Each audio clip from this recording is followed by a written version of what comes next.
طاہرہ بھائی صاحب کی پسندیدگی سے لاعلم تھی۔ میں نے نفیس آپا سے بات کی تو وہ بھی حیران ہوئی۔ طاہرہ جیسی کم گو دبوچ سی لڑکی کو سعید احمد جیسے شخص وجاہت اور خوبصورتی کے شاہکار پسند کر لے، حیرت کی بات ہی تو تھی۔ تہلیز سے ہنسی تو زرش کو ان کی ہنسی عجیب سے لگی۔ ماما تائی جان تو بہت خوبصورت ہیں، اٹھنے بیٹھنے ملنے ملانے ہر طرح کا سلیقہ ہے ان میں، پھر وہ تو گارداری میں بھی ماہر ہیں۔ ہو سکتا ہے طاہر جان کو یہی بات اٹریکٹ کر گئی، ہاں ہو سکتا ہے، مگر سعید بھائی کو طاہرہ کی صرف یہ ادا اچھی لگی کہ وہ کسی کے معاملے میں انٹرفیئر نہیں کرتی تھی، صرف اپنی ذات میں گم رہنے والی لڑکی۔ ایسے لوگ اپنے لائف پارٹنر کے ساتھ بڑے افیئر ہوتے ہیں، یہ ان کا نظریہ تھا۔ اب کی بار شاہزہ کے لہجے میں تعلیق کے ساتھ طنز بھی تھا۔ زرش چپ رہی۔ طاہرہ میری بہت اچھی دوست تھی، بارہا میرا جی چاہا کہ اسے حقیقت بتاؤں، وہ جو گھر والوں کی طرف سے نظر انداز کیے جانے کے کمپلیکس میں مبتلا تھی، اس کا احساس کمتری ختم ہو جائے، اس سے بھی تو پتہ چلے اپنی فیملی سے ہٹ کر وہ کسی اور کے لیے کتنی اہم ہے۔ مگر سعید بھائی نے مجھے سختی سے منع کر دیا، ان کا میرے ساتھ رویہ ہمیشہ سے بڑے بھائیوں والا رہا تھا۔ شاید اس بے تکلفی کی وجہ سے انہوں نے نہ صرف مجھ سے اپنے دل کی بات شیئر کی تھی، بلکہ مجھ سے اکثر و بیشتر طاہرہ سے متعلق گفتگو بھی کرنے لگے تھے۔ سعید بھائی نے خالہ جان اور خالو جان سے بھی میرے لیے انکار کر دیا تھا۔ ہمارے ہاں ابا جی اور اماں جی کو دکھ تو ہوا، مگر وہ ٹال گئے کہ رشتہ ہونا یا نہ ہونا مقدر کی بات ہے۔ تمہارے پاپا اس رشتے والی بات سے بے خبر تھے، کیونکہ رشتہ وغیرہ کا سلسلہ صرف بڑو تاخیر رہا تھا، بہت کم لوگوں کو علم ہوا تھا، سو جس طرح بات شروع ہوئی ختم بھی ہو گئی۔ کیسا آپا کے ہاں پہلی بچی کی اماں تھی، وہ طاہر جان کے ہاں آئی ہوئی تھی، شادی تو انہوں نے کروا لی تھی، مگر مجھ سے آپا سے اور سعید بھائی سے متعلق ان کی قدر و نفرت جو کہ تو تھی، ایک ہی گھر میں رہتے ہوئے اگرچہ پورشن علیحدہ تھے، آتے جاتے بڑا آمنا سامنا ہو جاتا تھا، وہ کوئی نہ کوئی ایسی بات کر جاتی کہ میں سلگتی رہ جاتی۔ یہ انہی دنوں کی بات تھی، میں اور طاہرہ بیٹھی جو ہی ادھر ادھر کی باتیں کر رہی تھی، جب وہ چلی آئی تھی۔ انہوں نے طاہرہ کے لیے اپنے لیے چائے بنانے کا کہا تھا۔ شادی کے بعد بھی ان کا طاہرہ پر مکمل کنٹرول تھا۔ طاہرہ ان کے حکم کی تعمیل میں کھڑی ہو گئی تھی۔ میں نے سنا ہے سعید احمد کا تمہارے لیے رشتہ آیا تھا، طنزیہ لب و لہجے پر میں صرف دیکھ کر رہ گئی۔ اماں جی نے یقیناً تائجی سے ذکر کیا ہوگا، ورنہ یہ بات ہمارے گھر سے نکلنے والی نہ تھی۔ تو پھر مجھے ان کے طنز نے سخت اشتعال دلا دیا تھا۔ پھر انکار کیوں ہوا؟ ان کے لہجے کے تجسس پر میں بھی ہنسی۔ جہاں سے آپ کو انفارمیشن ملی ہے وہاں سے انکار کی وجہ بھی معلوم کر لیتی، ایسی اب ایسے جاسوسی کا کوئی فائدہ تو نہیں۔ ہاں پرانے زخم بھولنے سے بھولتے ہیں، آپ تو پرانے زخموں کو سین کر رکھنے والے انسان ہیں۔ اس لمحے مجھے ان کی کرید بہت بری لگی تھی، سو میری زبان بھی تلخ ہو گئی تھی۔ تمیز سے بات کرو شائستہ، وہ ایک دم آپے سے باہر ہو گئی تھی، پھر اگلے ہی پل خود بقابو پاتے کہنے لگی، خیر پرانے زخم تو میں ویسے ہی نہیں بولتی، لگتا ہے تمہیں رشتے سے انکار نے بڑی تکلیف دی ہے۔ کیا سعید احمد نے صاف جھنڈی دکھا دی تھی، جو اب سعید احمد کو قابو کرنے میں تھی، مگر افسوس وہ تمہارے ٹائپ کا بندہ نہ تھا۔ ان کی اس قدر گھٹیا گفتگو پر میرا ضبط سے برا حال ہونے لگا۔ بہتان بازی تو آپ کی پرانی عادت ہے، نہ سعید احمد سے مجھے کوئی دلچسپی ہے، نہ ہی سعید احمد سے، وہ میرے سگے خالہ آپا کے بھائی، میرے لیے صدبا محترم۔ یہ آپ کی ذہن کا گھٹیا پن ہے جو اس درجہ کرواہٹ پر اتر آیا ہے۔ سعید بھائی نے خود آ کر اس رشتے سے انکار کیا ہے تو وجہ میری ذات نہیں۔ طاہرہ شاید آپ کو یہ سب سن کر شاک لگے کہ سعید احمد جنہوں نے آپ کی کھوکھلی آفر کو ٹھکرا دیا تھا، وہ آپ کی فرمانبردار بہن دل و جان سے فریفتہ ہو چکی ہیں۔ طاہرہ کے حسن ہی نے نہیں بلکہ اس کی تم کو طبیعت نے بھی ان کے مزاج پر اثر ڈالا ہے۔ ان کے نزدیک ایسی لڑکیاں بڑی ایماندار اور شوہر سے وفا نبھانے والی ہوتی ہیں، جو کہ آپ میں قطعی نہیں ہے۔ اس وقت مجھے نہ جانے کیا ہوا تھا جو جی میں آئے کہتی چلی گئی، اکثر صرف ان کا جواب پتہ سے دیا تھا۔ میرے انکشاف پر کیسا گنگ ہرا گئی، اور میں انہیں سب سنا کر اپنی طرف سے انہیں انتہائی شکست سے دوچار کر کے وہاں سے آئی تھی، مگر یہ میری زندگی کی سب سے بڑی اور سنگین غلطی تھی، جو صرف ہماری ہی نہیں سعید بھائی کی زندگی میں بھی عمر بھر کا خسارہ لے گئی تھی۔ کیسا آپا اپنی یہ ذلت اور توہین برداشت نہ کر پائی تھی۔ طاہرہ کے متعلق اس انکشاف نے انہیں زخمی ناگن بنا دیا تھا، پھر میرے اس طعنے نے کہ ایسی لڑکیاں بڑی ایماندار اور شوہر سے وفا نبھانے والی ہوتی ہیں، جو کہ آپ میں قطعی نہیں ہے، انہیں انتقام پر لے آئی تھی۔ وہ سناتے روگی کے جیسے کچھ سوچنے کی کوشش کر رہی ہوں۔ زرش نے انہیں بے چارگی سے دیکھا، ان کی آنکھوں میں گہرا ملال اور اضطراب رقم تھا۔ ماما پھر کیا ہوا؟ خاموشی کا وقفہ گہرا ہوا تو زرش نے بے قراری سے ٹوک دیا، پھر کیا ہونا تھا؟ کیسا آپا نے اپنی گندی فطرت کا عین ثبوت دیا تھا۔ انہوں نے وہ گھٹیا پن دکھایا کہ آج بھی سوچتی ہوں تو دکھ ہوتا ہے کہ کاش اس لمحے میں اپنی زبان کو روک لیتی، کاش طاہرہ سے متعلق کوئی بات نہ کہتی، کم از کم طاہرہ تو پاک باز وفا نبھانے والی ہی رہتی۔ وہ کیسا کہ چار باز فطر کو نہ سمجھ سکی اور میں سمجھ کے بھی کچھ نہ کر پائی۔ زرش نہ سمجھی سے انہیں دیکھا گئی۔ کیسا آپا کے ہاں بیٹی ہوئی تھی، تایا جان نے اپنے ہاں ہی وسیع پیمانے پر مہمانوں کو مدعو کر کے تقریب کا اہتمام کیا تھا۔ ہمارے علاوہ حالہ کی بھی فیملی مدعو تھی، تمہارے پاپا اور سعید بھائی بھی آئے تھے، اور اس ساری تقریب میں ایک بات مجھے بری طرح سے محسوس ہو رہی تھی کہ میں نظر انداز کرتی گئی، لیکن میرے شک کی تصدیق تب ہو گئی جب تقریب کے اہتمام پر میں کیسا آپا کے پاس سے اٹھ کر اپنے گھر آنے والی تھی۔ سنو شائستہ، میں رک گئی تھی۔ اس دن کی چپ کلش کے بعد ہماری گفتگو نہیں ہوتی، مکمل لا تعلقی تھی۔ وہ نفرت سے مجھے دیکھ رہی تھی۔ بڑا دعویٰ کیا تھا تم نے کہ طاہرہ جیسی لڑکیاں پاک باز، ایماندار و وفا نبھانے والی ہوتی ہیں۔ آج میں تمہیں چیلنج کرتی ہوں، میں پتہ پھینک چکی ہوں، تم اگر طاہرہ کو اس گراوٹ سے بچا سکتی ہو تو بچا لینا۔ طاہرہ میرے عمل زیر اثر ہے، میں دیکھتی ہوں تمہاری دوستی کس حد تک اسے سعید کی نظر سے گرنے سے بچا سکتی ہے۔ آج سے کھیل شروع وہ یوں گویا تھی جیسے ان کی سگی بہن کی نہیں، کسی تیسرے غیر متعلقہ فرد کی بات ہو۔ میں نے تو دہل کر رہ گئی ہو، پھر میں دیکھتی رہ گئی۔ ہر گزرتے دن نے مجھے یہ باور کروا دی کہ کیسا نے جو کھیل کھیلنا شروع کیا ہے اس میں ان کی گرفت پوری طرح سے مضبوط ہے۔ طاہرہ ان کی مکمل گرفت میں تھی، انہوں نے اسے جدھر چلایا وہ چال دی۔ انہوں نے اسے جو ہاتھ دکھائے وہ دیکھتی چلی گئی، اور میں گمسم پانی سار سے گزرتے تباہی کے انتظار میں کھڑی رہ گئی۔ آنسو دھیرے دھیرے ان کے ہاتھوں پر گر رہے تھے، اور زرش کی سمجھ میں نہ آیا کہ کیا کرے۔ وہ تو خود الجھ گئے تھے۔ ماما کیسا حالہ نے تائی کے ساتھ ایسا کیا کر دیا تھا؟ انہوں نے جو کیا سو کیا۔ مجھے تو طاہرہ کی عقل پر حیرت ہوتی ہے، اس نے اپنی کم عقلی کا ثبوت دیا کہ میرے لاکھ سمجھانے بجھانے کے باوجود وہ اپنے آپ کو کیسا کے تیار کیے گڑھے میں گراتی چلی گئی۔ میں تو نہ ہی مسعود احمد سے تذکرہ کرنے کے قابل رہی تھی اور نہ ہی سعید بھائی کو سمجھانے کہ طاہرہ اب ایماندار وفا کرنے والی لڑکی نہیں رہی، وہ عام لڑکیوں کی طرح کانوں کی کچی اور آنکھوں کی اندھی ثابت ہوئی۔ ان کے لہجے میں عجب شکستگی دہرائی تھی۔ جانتی ہو کیسا نے کیا چال چلی تھی؟ انہوں نے زرش کو دیکھتے اپنے آنسو صاف کیے تھے۔ انہوں نے سعید بھائی کی نفرت میں طاہرہ کو تمہارے پاپا یعنی سعود احمد کی طرف راغب کر دیا تھا۔ جی۔ زرش کو لگا جیسے اس کو دل دماغ باور دم بم پھوڑ دیے گئے ہوں، جیسے کمرے کے چھت اس پر آ گری ہو۔ بے یقینی سے ماما کو دیکھنے لگے۔ ماما! ابھی زرش اس جملے سے سنبھلی بھی نہ تھی کہ ہادیہ کی پکار پر دونوں پلٹی تھی۔ ماما، پھوپھو، ماموں، باقی سب لوگ آئے ہیں۔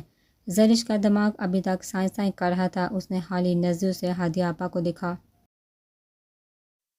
شائستہ ہادیہ کے بلاوے پر فوراً چہرہ صاف کرتے ہادیہ کے ساتھ ہی باہر نکل گئی تھی۔ تائی امی پاپا یعنی سعود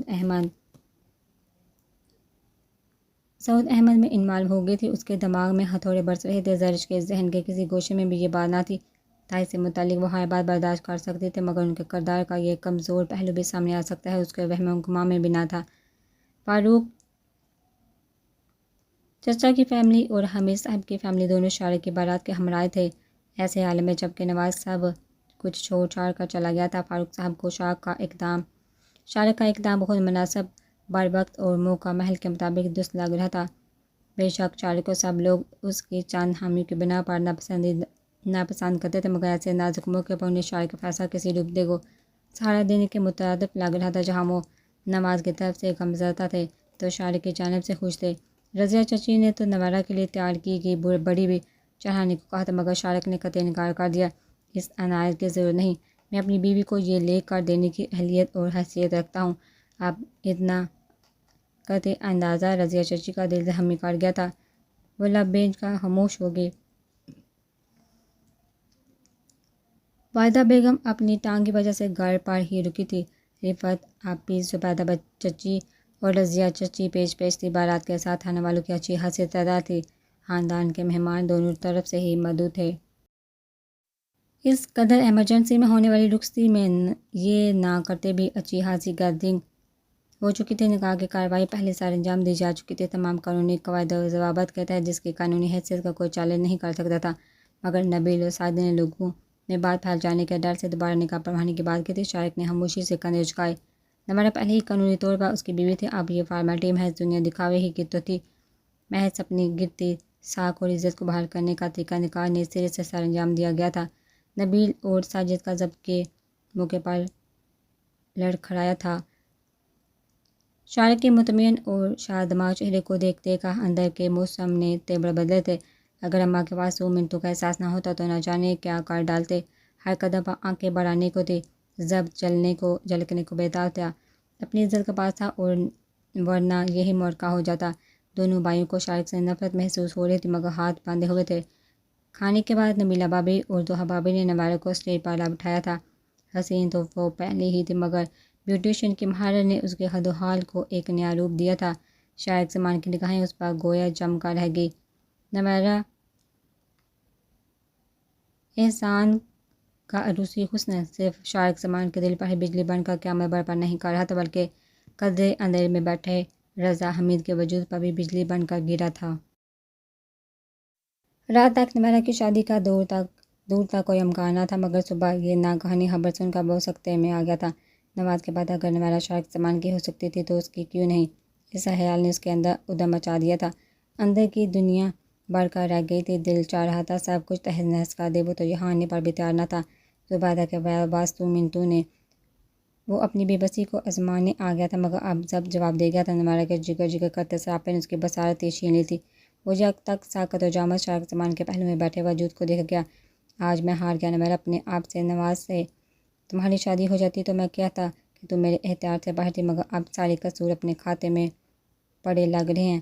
میں نے کوشش کی مگر مقدمہ جیت نہ سکا، تمہیں کھو دیا۔ شارق زمان نے کوشش کی، مقدمہ جیت گیا، اور نتیجہ تمہیں ہمیشہ کے لیے پا لیا۔ میں نے تمہیں کھو دیا نوارہ، کھو دیا۔ وہ غالب دماغے سے اٹھا تھا، تیز قدم اٹھاتے وہ اس ہجوم بیقرار سے بہت دور بھاگ جانا چاہتا تھا، ایسی جگہ جہاں کوئی نہ ہو، جہاں نوارہ کا عکس نہ ہو، دل کی بربادی کا ماتم نہ ہو۔ اندر یہ خواہش اتنی شدید اٹھی کہ وہ خاموشی سے وہاں سے اٹھا نکلتے اپنی بائک سٹارٹ کر کے حال سے نکل گیا تھا۔ رخصتی کے وقت ماحول خود بہت ہی سوگوار ہو گیا تھا۔ نماز کا زحم تھا یا نوارہ کی بے بسی، ہر کوئی رو رہا تھا۔ فاروق صاحب یہ ہیرا ہمیشہ کے لیے چھن جانے اور بیٹی کی نافرمانی کا دکھ رو رہے تھے۔ رضیہ بیگم ناتمام حسرتوں کا ماتم کر رہی تھی۔ زبیدہ بیگم بیٹی کی خواہش کے تش نہ رہ جانے کا دکھ رو رہی تھی۔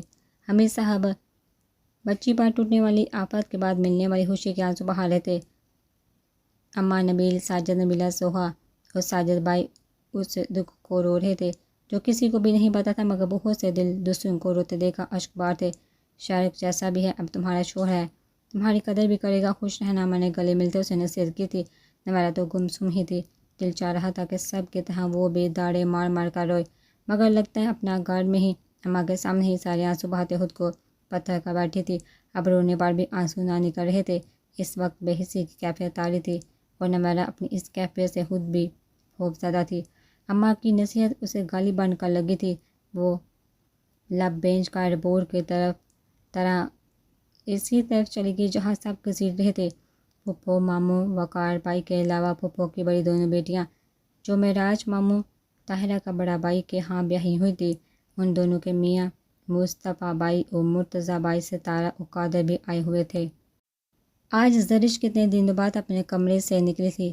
پاپا نے اسے دیکھا تو اپنے پاس بلا کر پیار کیا، اس کی صحت کی طرف سے تشویش کا اظہار کیا تو وہ رو دی۔ وہ تو محبتوں میں پروان چڑھایا گیا پھول تھا، نفرت کے اس علاوے نے اسے مرجھا کر رکھ دیا تھا۔ وہ اسے بہلاتے رہتے، سمجھاتے رہتے، ادھر ادھر کی بے شمار باتیں کی، مگر سمیان احمد یا طاہرہ بیگم کے متعلق ایک بات نہ کی۔ وہ پہلے تو ہی کر رہے تھے تو وہ بھی اس تکلیف دہ موضوع کو سننا بھی نہیں چاہتی تھی۔ پھپھو کی فیملی اپنے ساتھ مٹھائی لے کر آئی تھی۔ یہ بڑے بڑے مٹھائی کے ٹکڑے کس حصے میں تھے وہ پوچھ کر تھک گئی تھی، مگر جیسے ہر کوئی سسپینس پھیلانے پر بازی تھا کہ آرام سے صبر سے بیٹھی رہو، کچھ دیر میں خود پتہ چل جائے گا۔ اس نے تیسری بار زویا باجی سے پوچھا تو انہوں نے مسکرا کر ٹال دیا۔ وہ کندھے اچکا کر رہ گئی۔ رات کے کھانے پر بہت دنوں بعد وہ سب کے ساتھ کھانا کھا رہی تھی۔ پاپا امی تک پرہیزی کھانوں پر تھے، مگر شائستہ اور مسعود دونوں کو زرش کو گاہے بگاہے اچھی طرح پیٹ بھر کر کھانے کی ہدایت دیتے رہے تھے۔ ان کا وہی پرانا مشفق محبت بھرا انداز تھا۔ زرش کے اندر خود بد سی ہونے لگی۔ کھانے کے بعد وہ اپنے کمرے میں چلی آئی تھی۔ باہر اچھا خاصا ماحول تھا، مگر ان سب میں اسے کچھ خاص لوگوں کی بہت کمی محسوس ہوئی تو وہ خود کو اتنے ہجوم میں ایک دم اکیلا محسوس کرنے لگی۔ کمرے میں آنکھیں ہاں بکتی چلی گئی تھی۔ تائی نے جو بہتان باندھا تھا اس نے تو اس کے اندر مدافعت کی ساری صلاحیتیں چھین لی تھی۔ رہی صحیح کثر شائستہ کی زبان سے طاہرہ بیگم کے کردار کا کمزور پہلو سن کر اس کا دل نفرت سے بھرنے لگا تھا۔ کوئی شخصیت اس قدر دوہرے پان سے بھی دو چار ہو سکتی ہے اسے یقین نہیں آ رہا تھا۔ وہ تنہا بیٹھی گزرے لمحوں پر ماتم کرنا تھی، آنکھیں ایک دم نیر بہانے پر آمادہ تھی۔ زرش نہ جانے وہ کب تک اس افسردہ ماتم کرنا کیفیت لیے بیٹھی رہتی۔ ہادیہ آپا کی آواز پر اس نے فوراً اپنے رخسار رگڑے۔ جی آپا۔ اس نے ساری اٹھا کر آپا کو دیکھا، سرخ متورم آنکھیں گڑیا اور زاری کی گواہ تھی۔ ہادیہ کے دل کو گویا کسی نے مٹھی میں لے کر بہت زور سے مسلا تھا۔ عقل مند وہ ہے زرش جو گزرے لمحوں سے سبق حاصل کر نہ گئے، وہ جو گڑیا اور زاری پر کمر بستہ ہو جائے۔ جو ہو گیا اسے بھولنے کی کوشش کرو۔ ان کے ہاتھ میں مٹھائی کا ڈبہ تھا، انہوں نے ایک طرف رکھ کر اس کا ہاتھ تھاما تو اپنے آنسو ضبط کرتے زرش بھی رو دی۔ صبر نہیں ہوتا آپا، بہت مشکل ہے۔ اتنا بڑا الزام میں مر کیوں نہیں، میں تو بہت اچھا سمجھتی تائی جان کو، مگر وہ تو۔ ہادیہ نے آہستگی سے اسے ساتھ لگا لیا۔ زرش نے دل کھول کر دل کا درد بہایا۔ اب بس کرو، میں تو تمہیں خوشخبری سنانے آئی تھی۔ ہادیہ آپی کی پکار پر وہ سیدھی ہوئی آنکھیں صاف کرتے انہیں دیکھا۔ خوشخبری، وہ بھی ہمارے گھر میں اتنا بڑا سانحہ گزرنے کے باوجود کسی خوشخبری کی گنجائش ہے؟ ہاں، خوشخبری اور خوشی کی گنجائش تو انسان کو آخری لمحوں تک رہتی ہے۔ یہ خوش امیدی ہی تو ہے جو مرد شخص کو بھی خوش گمان بنائے رکھتی ہے۔ وجہ خوشخبری دریافت نہیں کرو گی؟ انہوں نے ماحول بدلنے کو مسکرا کر اس کی تھوڑی تھام کا چہرہ اوپر اٹھاتے مسکرا کر لب کشائی کی تھی۔ پتہ نہیں، آپ ہی بتا دیں۔ زرش اپنے آپ کو بحال کرتے مسکرائے تو انہوں نے سائڈ پر رکھا مٹھائی کا ڈبہ تھام لیا۔ ابھی بتاتی ہوں، پہلے یہ مٹھائی کھاؤ۔ انہوں نے ڈبہ کھول کر اس کے سامنے رکھ دیا تو وہ حیران ہوئی، ہیں یہ مٹھائی کس حصے میں ہے؟ مٹھائی پر نظر ڈالتے وہ رس گلا دیکھنے لگی۔ اس سے پہلے کہ وہ رس گلے کا ٹکڑا اٹھاتی، ہادیہ کے الفاظ نے اسے ساکت کر دیا۔ ہم نے تمہارا رشتہ طے کر دیا ہے۔ زرش کو لگا جیسے یہ الفاظ نہیں، بم کے ٹکڑے ہوں آپا۔ وہ گنگ رہ گئی۔ اس نے ایک دم ہاتھ پیچھے کھینچ لیا تھا۔ یہ کیسا مذاق ہے؟ وہ سخت اشتعال میں آئی تھی۔ مذاق نہیں، اٹل حقیقت۔ ہادیہ کے لہجے میں بلا کی مضبوطی تھی۔ جس طرح تائی جان نے گھٹیا الزام تراشی کی تھی اور خاندان بھر میں جو کھچڑی پکی، اس کے بعد یہ بہت ضروری ہو گیا تھا کہ تمہاری ذات سے متعلق تائی کے الزامات کو غلط ثابت کر دیا جائے۔ بلا کا تحمل تھا ان کے لہجے میں۔ زرش سن سی رہ گئی۔ بے شک وہ حالات اور واقعات کا بہت گہرائی سے تجزیہ کرنے کی صلاحیت نہیں رکھتی تھی، مگر اتنی کم فہم بھی نہ تھی کہ ایک دم یہ سب ہو جاتا۔ کون ہے وہ؟ اسے اپنی آواز کسی کھائی سے آتی محسوس ہوئی۔ سعد جی، اب کی بات تو زرش ہلنے کے قابل بھی نہ رہی تھی۔ آپ کا مطلب ہے کہ سعد بھائی؟ وہ بےیقینی سے دیکھے گی۔ ہادیہ نے اس بات میں سر ہلایا۔ او مائی گاڈ! اس نے سر تھاما جیسے چکرا گئی ہو۔ یہ کیسے ممکن ہے؟ نو نیور! زبردست احتجاج ہوا تھا۔ کیوں ممکن نہیں؟ کیا کمی ہے سعد میں؟ ماشاء اللہ، اسپیشلسٹ ہے، پاکستان لوٹنے والا ہے، مگر صرف چند مصروفیات کی وجہ سے رکا ہوا ہے۔ جیسے ہی پاکستان آئے گا، روشن مستقبل اس کا منتظر ہوگا۔ پھوپھو نے اتنی محبت اور چاہت سے تمہیں مانگا ہے۔ ہاں، ابو امی کو اعتراض ہے، مگر یہ جو حالات ہیں ان کی روشنی میں ابو کا فیصلہ بہت عقل مندانہ ہے۔ تائی نے جو گھٹیا چال چلی ہے اس کو ناکام بنانے کے لیے یہ ازحد ضروری تھا۔ ہاں، ان تمام لوگوں کے منہ بند ہو جائیں گے جو تمہاری یا سمیان بائی سے متعلق غلط قسم کی باتیں کر رہے ہیں۔ اس گھٹیا پروپیگنڈے کا صرف یہی ایک حل تھا۔ انہوں نے زرش کے زبردست احتجاج پر فوراً ناگواری سے کہا تھا۔ وہ لب بھینچ گئی۔ پھر بھی آپ ماما پاپا کو منع کر دیں۔ اس کا انداز دو ٹوک تھا۔ کیوں؟ انہوں نے ناراضگی سے زرش کو دیکھا۔ زرش خاموش رہی۔ کہیں اس انکار کی وجہ سمیان احمد تو نہیں؟ یہ سوال تھا کہ تازیانہ۔ زرش نے ایک دم ہادیہ کو دیکھا۔ کیا کچھ نہ تھا اس کی آنکھوں میں؟ دکھ اور تعصب، ناراضگی، ملال، سب سے بڑھ کر خود کو نہ سمجھنے کا دکھ اور ایک دم بہہ جانے والے آنسو۔ دیکھو، تمہارے اس انکار سے سر کے ذہن میں سب سے پہلے یہی بات آئے گی کہ ہو نہ ہو تم بھی سمیان بائی کو پسند کرتی ہو۔ حقیقت کیا ہے؟ ہم اچھی طرح سے باخبر ہے، مگر دوسرا بندہ تو آزاد ہے، وہ کچھ بھی سوچ سکتا ہے۔ یہ دفاعی حکمت عملی اس لیے تھی کہ اس غلط پروپیگنڈے کا خاتمہ کیا جا سکے۔ خدا کی قسم آپا، سمیان بائی کے متعلق سب کچھ جاننے کے باوجود میرا دل ان کی طرف آمادہ نہ ہوا۔ انہوں نے اتنی دفعہ مجھے قائل کرنے کی کوشش کی، ہر دفعہ میں نے انکار کر دیا۔ مجھے تو تائی امی کی گندی ذہنیت کا اندازہ ہی نہ تھا، وہ اس قدر گھٹیا پن پر اتر آئیں گی، میرے وہم و گمان میں بھی نہ تھا۔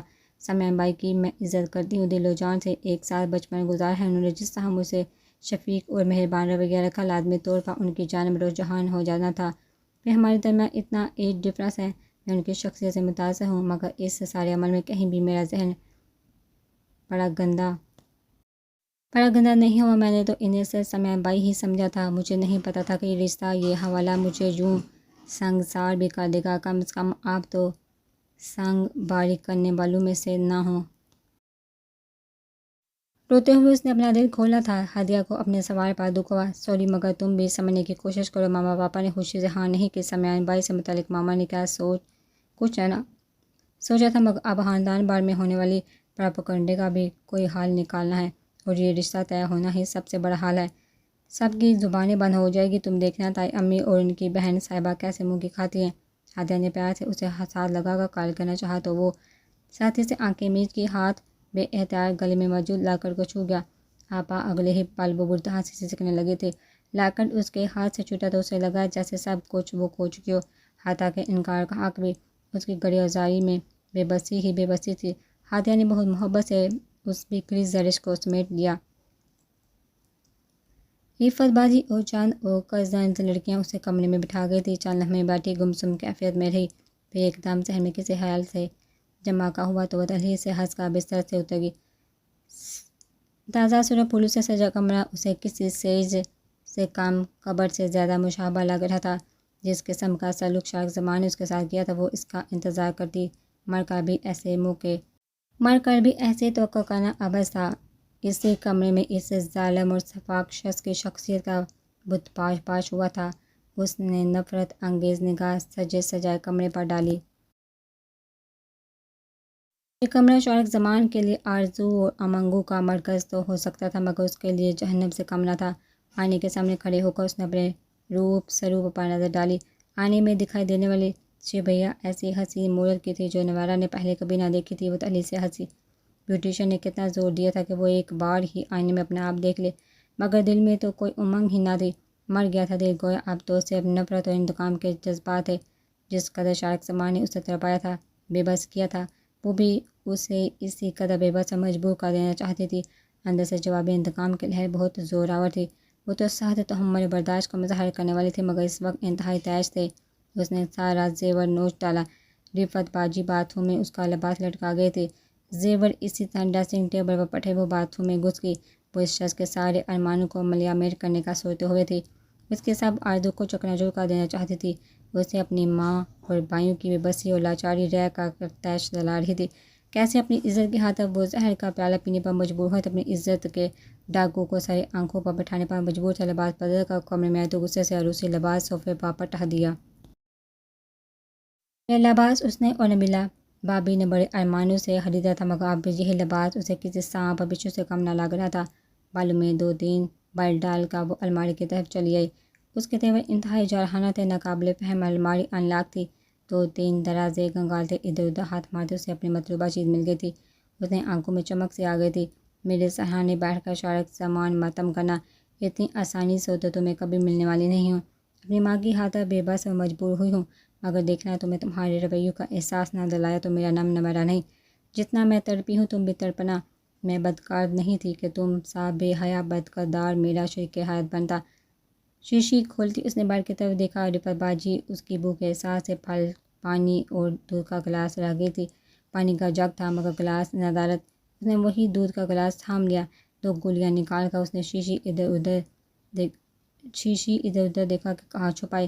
اسے اندازہ تھا کہ آج رات کی حرکت کے بعد شارق زمان ایسی کوئی غلطی کمرے میں نہیں رہنے دے گا. وہ بستر کی کراؤن کے پیچھے چلی آئی. گدے اور لکڑی کی کراؤن کے نیچے اتنی جگہ تو تھی کہ وہ یہ چھوٹی سی شیشی اندر چھپا سکتی. شیشی چھپا کر وہ ہاتھ جاڑتی طنز یا ہنستی. بڑا شوق ہے مجھے اپنانے کا، اب پورے کرنا اپنے شوق. میں بھی کوئی عام لڑکی نہیں ہوں شارق زمان. وقتی طور پر کمزور ہوں، مگر تمہیں دنیا والوں کے سامنے اپنی غلطی کا اعتراف نہ کروایا تو نوارا نام بدل دینا. باتھ روم میں جا کر منہ ہاتھ دھو کر وہ بستر پر بیٹھی. سارے دن کے توقعات کسی فلم کی طرح، واقعات کسی فلم کی طرح ذہن میں گردش کرنے لگے تو وہ سر جھٹکا بستر پر لیٹ کر سر تک کمبل تان گئی. یہ سب کچھ اس نے پری پلان کے تحت تو نہیں کیا تھا. ہاں، اچانک ذہن میں خیال آیا تھا. ایک دفعہ جب شارق کا ایکسیڈنٹ ہوا تھا تبھی وہ اس کے کمرے میں آئی تھی. اس کی الماری سے کپڑے نکالتے بہت ہی شیشیوں کے ساتھ اسے یہ چھوٹی سی شیشی بھی دکھائی دی تھی، اور اب وہ اپنے ذہن میں آنے والے فوری خیال پر نہ صرف عمل درآمد کر چکی تھی بلکہ شارق سلمان کو جتنا سبق سکھانے کا ارادہ بھی باندھ چکی تھی۔ دل میں امنگوں اور جذبوں کا ایک جہان آباد کیا، انوکھے اور روپیلے خوابوں کا گلشن سمیٹے فتح چال چلتے اپنی کامیابی پر نازا۔ شارق احمد نے جب اجلا عروسی میں قدم رکھا تو پہلی نگاہ ہی سیج کی طرف اٹھی تھی۔ کمبل پر لپیٹے وجود کو دیکھ کر ذہن ایک لمحے کو متحیر تو ہوا تھا تاہم دھچکا نہیں لگا تھا۔ وہ اب تک نویرہ کے ساتھ جو کچھ کر چکا تھا یہ رد عمل تو کچھ بھی نہ تھا۔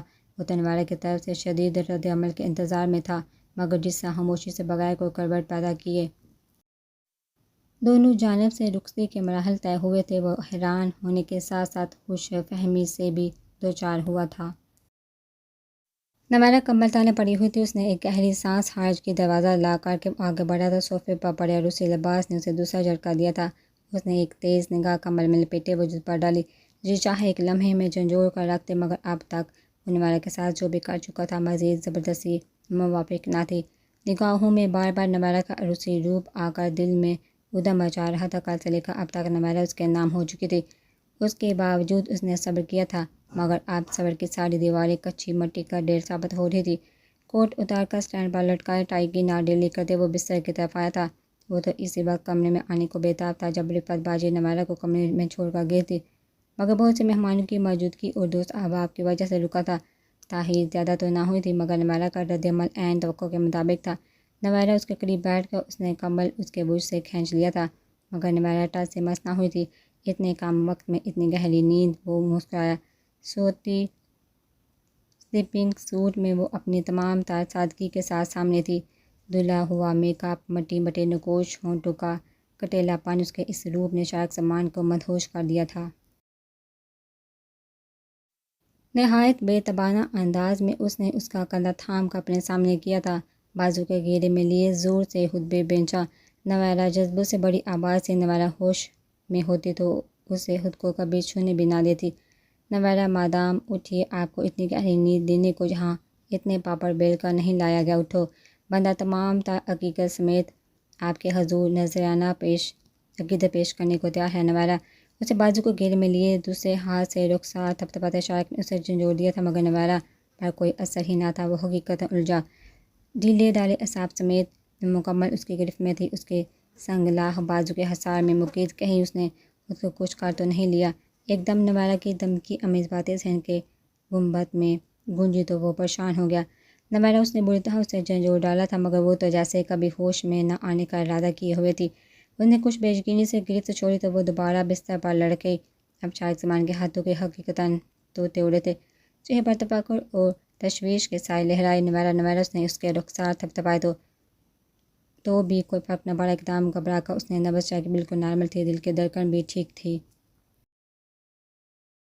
سانس کی آمد و رفت اتنی ہی معمول پر تھی جس قدر کسی بھی نارمل آدمی کی نیند میں ہوتی ہے۔ اس کا مطلب تھا وہ نیند میں تھی، مگر یہ اٹھ کیوں نہیں رہی؟ شارق سلمان کی نگاہوں میں اب الجھن در آئی تھی۔ ایک پل کو لگا کہ جیسے یہ کوئی ڈرامہ ہو جو نویرہ نیند کا بہانہ کر کے اس سے بچنے کے لیے کر رہی ہے، مگر اگلے ہی پل شارق سلمان نے اپنے ہی خیال کی نفی کر دی تھی۔ اتنی کامیاب نیند کی ایکٹنگ تو نہیں ہو سکتی تھی، پھر اتنی گہری نیند کی وجہ کیا تھی؟ ایک گہری نظر سے نویرہ کو دیکھتے ہوئے وہ اس کے سرہانے سے اٹھ گیا تھا۔ اس وقت اس کے ضبط پر ایک گہری چوٹ لگی تھی، جی چاہا کر فل فور جھنجھوڑ کر بٹھا دے۔ اندر دل میں جذبات کا بھرا طوفان ایسا ہی تلاطم مچائے ہوئے تھا، بے بسی کی انتہا تھی۔ کنواں سامنے تھا، پینے کی ہمت اور طاقت بھی تھی، مگر جام ہونٹوں تک لے جا نہیں سکتا تھا۔ کسی ایسے فرد کی شکست اور کیفیت کا اندازہ صرف وہی شخص لگا سکتا ہے جو دن رات اپنی ذات کی ہر آسائش، ہر آرام اور سکون، بلائے نفع نقصان کی پرواہ کیے بغیر اپنی جان چلی جانے کے خوف سے بے نیاز ہو کر آگ کے دریا میں کود کر گوہر نایاب حاصل کر پایا ہو۔ وہ نویرہ کسی گوہر نایاب سے کم بھی نہ تھی، بلکہ گوہر نایاب سے بڑھ کر قیمتی تھی، جس کے حصول کی اس نے سب کچھ تیاگ دیا تھا۔ برسوں کی محبتیں، عمر بھر کی پونجی، عزت وقار، رکھ رکھاؤ کی صورت میں ماں کی نافرمانی تک کا مرتکب ہوا تھا۔ بہن کا دل ہی نہیں دکھایا تھا، بہت سے رشتوں کا وقار مسخ کر دیا تھا، صرف اس ایک وجود کے لیے، اور اب یہی وجود بے سود پڑا اس کا منہ چڑھا رہا تھا، جیسے کہہ رہا ہو، بڑا شوق تھا مجھے اپنی دسترس میں کرنے کا، لو اب میں تمہاری تحویل میں ہوں۔ اب اپنی طاقت کا مظاہرہ دکھاؤ، وجود خریدے جا سکتے ہیں، روحیں نہیں۔ تو میری روح کو خرید کر دکھانا۔ نہایت اشتعال سے شارق سامان نے ڈریسنگ پر پڑا ہوا برش اٹھا کر دیوار پہ دے مارا تھا۔ ڈریسنگ پر پڑی بکھرے زیور اس کی شکست کے اس مظاہرے پر کہہ کے بکھرے رہے تھے۔ انتہائی بے بسی سے شارق نے اپنا سر ہاتھوں میں تھاما تھا۔ سارے گھر میں ایک عجیب سی ماتمی فضا طاری تھی۔ سعید احمد اپنے کمرے میں بند تھے۔ حلی اپنے کمرے میں سمیان کا آج کل کوئی پتہ ہی نہ ہوتا تھا کہ وہ کہاں پایا جاتا ہے۔ ہاں، آفس کے بعد وہ کب گھر آتا تھا۔ بعض اوقات تو فرح بھی حساب بھول جاتی تھی، انتظار کرتے کرتے نہ جانے کب سوتی تھی اور کب سمیان احمد گھر میں داخل ہوتا تھا۔ ہاں، اس گھر میں اگر آج کل مطمئن پرسکون تھی تو وہ طاہرہ بیگم۔ سب کو بے چین کر کے وہ سکون سے تھی۔ فرح کو تو ایسا ہی محسوس ہوتا تھا۔ اسے حیرت بھی ہوتی تھی، یہ ماں کی کون سی قسم تھی؟ کیا اس ماں میں ممتا نام کی کوئی چیز نہ تھی؟ کیا اس ماں کو اپنی اولاد کی زندگی میں لگی آگ کا اندازہ نہیں ہو رہا؟ کیا اس ماں کو اولاد کی تکلیف بالکل نہیں کر رہی؟ فرح حیرت سے ششدر تھی۔ اس نے ماں کا جو بھی روپ دیکھا تھا، یہاں اس روپ سے قطعی مختلف، خود غرض اور قابل نفرت تھی۔ اس نے کیا گھر کے ہر فرد نے ان سے کلام کرنا بند کیا ہوا تھا۔ سعید احمد نہ جانے کب واپس جاتے اور کب آتے تھے، کسی کو پتہ نہ چلتا تھا۔ علی کب کالج کو نکلتا اور کب واپس آنے کے بعد دوبارہ گھر کی مار دینے والی خاموشی اور سناٹوں سے گھبرا کر نکلتا تو رات کے لوٹتا تھا۔ نہ کوئی پوچھنے والا تھا اور نہ ہی کوئی ٹوکنے والا۔ وہ فرح کی سمجھ میں نہیں آتا تھا کہ وہ کہاں جائے، کس کونے میں مونچھ پر وہ اپنے گھر کو بے خطا دیکھ رہی تھی۔ بارہا جی چاہا کہ اسلام آباد بھائی کو فون کر کے بلا لے، شاید حالات میں بہتری کی کوئی گنجائش نکل آئے، مگر پھر ٹال جاتی تھی۔ لیکن آج تو جو ہوا تھا، اس سہانے نے گھر کے مکینی کو برف کے لبادے میں دفنا دیا تھا۔ ماسوائے طاہرہ بیگم کے اتوار کا دن تھا۔ معمول کے مطابق سبھی لوگ گھر پر ہی ہونے چاہیے تھے، مگر آج سمیان صبح 9 بجے ہی گاڑی کی چابی لے کر نکل گیا تھا۔ علی بھی جانے لگا تو سعید احمد نے منع کر دیا۔ آج وہ گھر پر تھے۔ گھر پر جو سناٹو کا راج تھا وہ بھی دیکھ رہے تھے۔ 10 بجے کے قریب نفیسہ پھوپھو چلی آئی تھی۔ فرح تو پہلے ہی سعید کے ساتھ کے فون سے پریشان تھے۔ سمجھ نہیں آ رہی تھی کہ وہ سمیان سے کس طرح بات کرے۔ پھوپھو کو دیکھ کر ڈر گئی تھی اور پھر اس کے بعد انہوں نے اپنے ساتھ لائی ہوئی مٹھائی دیتے ہوئے جو انکشاف کیا تھا، وہ سب کو بت بنا گیا تھا۔ میں نے ساتھ کا رشتہ زرش کے لیے زرش سے طے کر دیا ہے۔ ایک لمحے کو تو طاہرہ بھی پتھر بنی تھی، پھر فوراً سنبھل بھی گئی، مگر کسی اور میں تو بعد میں بھی سنبھلنے کی ہمت نہ رہی تھی۔ سعید احمد کچھ نہیں بولتے، صرف خاموشی سے اٹھ گئے۔ نہ کوئی شکوہ نہ شکایت، انتہائی بے چارگی سے اپنی بہن سامنے رکھے ڈبے کو دیکھتے وہ منظر سے نکلتے چلے گئے۔ سعید کو بات سنو، سعید سعید انہوں نے کئی آوازیں دی تھی، پیچھے تک گئی تھی، مگر انہوں نے گویا خود کو پتھر بنا لیا تھا۔ ہر طرف سے کان بند کیے وہ گھر سے ہی نکل گئے تھے۔ علی کمرے میں بند ہوا تو وہ پھپھو کے سینے سے لگا خوب روئی تھی۔ طاہرہ بیگم تو سعید احمد کے گھر سے نکلنے کے بعد طنزیہ ہنسی اپنے کمرے میں گئی تو تب تک باہر نہ نکلی جب تک نفیسہ پھوپھو سعید احمد کی واپسی سے مایوس ہو کر چلی نہ گئی تھی۔ اس وقت رات کے 12 بجے وہ تنہا بیٹھے سمیان احمد کی منتظر تھی۔ سمیان صبح کا گھر سے نکلا تھا، ابھی تک واپسی نہیں ہوئی تھی۔ اس کی طرف سے خوفزدہ خیریت کی دعا مانگتی وہ نہ جانے کب تک بولتی رہی تھی کہ گاڑی کے ہارن پر فوراً چونکی سمیان بھائی آگے فوراً اٹھی تھی، مگر پھر سمیان کے سامنے جانے کا خیال اسے خوفزدہ کر گیا تو وہ منہ دھونے کمرے میں چلی آئی۔ اچھی طرح منہ دھو کر باہر آئی تو سمیان اپنے کمرے میں جا چکا تھا۔ گیٹ چوکیدار نے کھولا تھا شاید۔ وہ لاؤنج سے ہو کر سمیان احمد کے کمرے کی طرف جانے کو بڑھی تو ٹیبل پر پڑے مٹھائی کے ڈبے کو دیکھ کر رکی۔ اس ڈبے کو کسی نے ہاتھ تک نہیں لگایا تھا، جوں کا توں پڑا ہوا تھا۔ اس نے جھک کر ڈبہ تھام لیا، ہونٹوں پر بڑی الگ سی مسکراہٹ دہرائی۔ اس نے سمیان احمد کے دروازے پر دستک دی، یس کم ان۔ فرح کو حیرت ہوئی، 3 دن بعد سمیان کی آواز میں قدرے بشاشت تھی۔ وہ اندر داخل ہوئی تو سمیان تولیے سے منہ صاف کرتا اسے سرسری نظروں سے دیکھتے آئینے کے سامنے جا ٹھہرا۔ اسے یقین تھا اس وقت سے فرح ہی جاگ رہی ہوگی۔ ہاں بولو فرح، سوئی نہیں تم ابھی تک؟ پچھلے تمام دنوں سے ہر کا لہجہ بھی نرمال تھا۔ فرح نے بغور دیکھا، وہ اس کی طرف متوجہ نہ تھے، برش تھامے بال بنا رہے تھے۔ میں آپ کا انتظار کر رہی تھی، کہاں تھے آپ؟ سارا دن گھر سے باہر رہی۔ اس کے لہجے میں شکوہ تھا۔ سمیان مسکرایا، تاہم دیکھنے سے بھی ابھی بھی گریز کیا۔ ظفر کے ساتھ تھا، ظفر کا ایک کزن لاہور سے آیا ہوا ہے، نواز فاروق بڑا اچھا لڑکا ہے۔ پہلی دفعہ ملاقات ہوئی، یوں لگا جیسے برسوں کا یارانہ ہے، بس سارا دن اسی کے ساتھ نکل گیا، وقت گزرنے کا پتہ ہی نہیں چلا۔ مسکرا کر بتایا سمیان احمد الماری کی طرف بڑھا، رات پہنے جانے والا لباس نکال کر پلٹا اور فرح کو دیکھ کر مسکرایا۔ کھانا لاؤں آپ کے لیے؟ دوپٹے میں چھپے ڈبے کو مضبوطی سے پکڑے۔ اس نے پوچھا تو سمیہ نے فوراً نفی میں سر ہلایا۔